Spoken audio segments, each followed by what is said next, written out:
இந்த ஆப்பிள் தூங்கிட்டு அப்படியே கண்ணு முடிக்குது. அப்படியே ரெண்டு பக்கமா சத்தம் கேக்குது. யாரா அப்படின்னு பார்த்தா இதோட ஃப்ரெண்ட்ஸுங்க தான். டேய் வீட்டுக்கு போங்கடா, என்ன டார்ச்சர் பண்றீங்கன்னு கேட்டாலும் போக மாட்டேங்குது.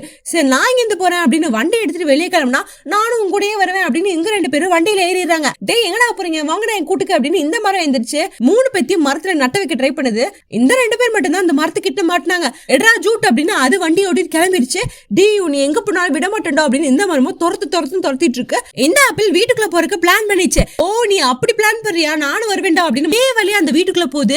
ஆனா சைஸ் தாங்காம அந்த குள்ளா வெடிச்சிருது. நடுவுலயே அந்த மரமும் மாட்டிக்குது. இது சொர்றன்னு பறந்து போன ஆப்பிள் டக்குன்னு ஓவனுக்குள்ள போய் விழுந்துருது. அந்த மரத்துல தெரிச்சு விழுந்த ஃப்ரெண்ட்ஸுகளும் பாக்குது, டேய் இவன் ஏதோ நம்ம கிட்ட சொல்றான் பர்றா அப்படின்னு. அந்த ஆப்பிள் என்னை காப்பாத்திக்கடா அப்படின்னு கதறி இருக்கு. ஆனா இந்த பைப்ளிங்க டேய் அவன் நம்மள உள்ள கூப்பிடுறான் போல, வாடா போய் என்ஜாய் பண்ணிட்டு வரலாம் அப்படின்னு இந்த 2 பேரும் உள்ள போய் இந்த ஆப்பிள் கூடிய கருகி பொசுங்கிருச்சு. எந்த மாதிரி என்ன சொன்னாலும் புரிஞ்சுக்காத முட்டா பையலுக்கு உங்க ஃப்ரெண்ட்ஸ் ஒரு ஹார்ட் அடி விடுவாங்க.